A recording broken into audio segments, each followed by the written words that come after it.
In this video, I'm going to show you how to calculate the course grade for our course topics in math.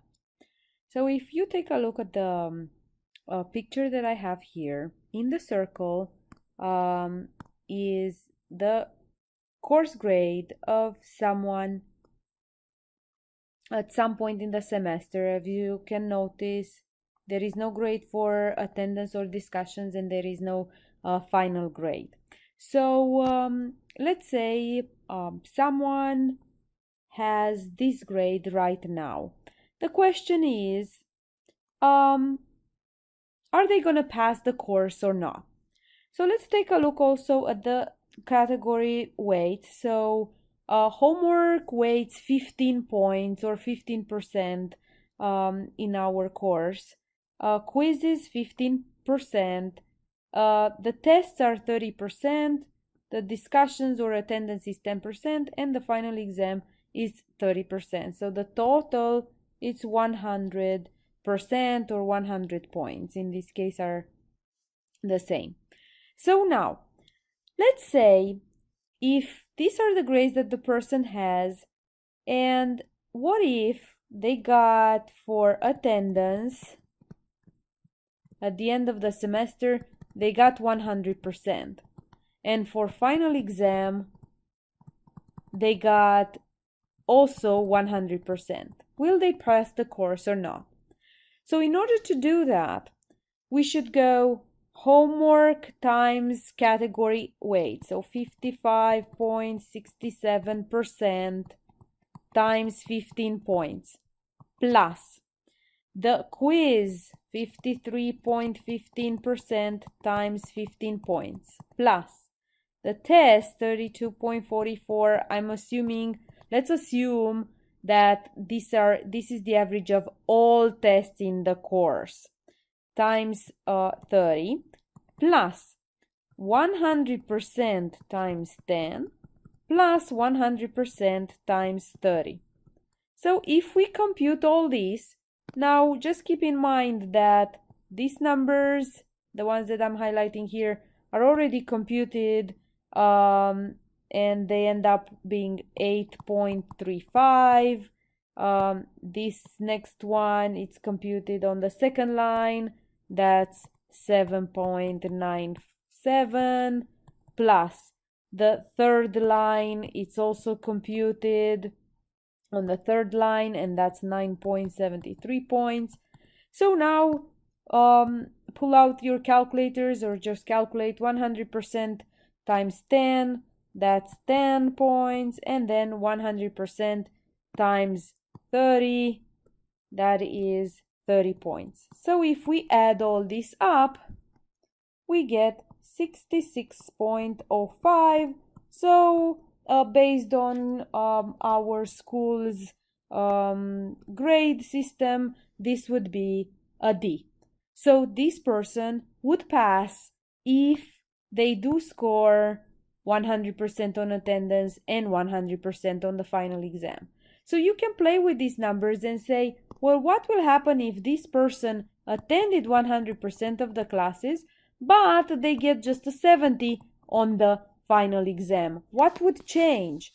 Well, actually, all these numbers here will stay the same: 8.35, 7.97, 9.73, 10, but the final exam would be 70% times 30. That would be only 21 points. So if we add them up, we are going to get 57.05, which means this person would fail the course for the new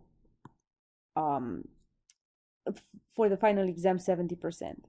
But let's have this discussion. What if the person at the end of the semester has the same grades for homework, for quiz?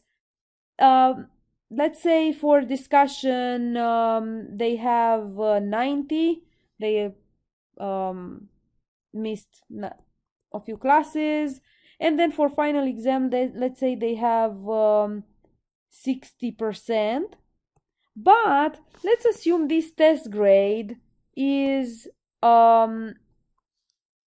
not from all the tests that they have. So let's just assume that homework, it's exactly what we have here, 55.67, quiz 53.15%, discussion 90%, final exam 60%, but the test grade we'll have to figure it out. So in order to find the test grade, let's just take a look at the exams that they have or you have, because you're trying to calculate your grade. So let's say test 1 is 30%, test 2 is 40%, test 3 is 60%, and test 4 is 80%. In order to figure out what number should come in here, we'll have to add all these numbers and divide by 4. That way we'll find the average for the test. And we get 210 divided by 4, which is 52.5. So here I'm going to put for test 52.5. So keep in mind that these numbers, I made them up, so for your situation are going to be different.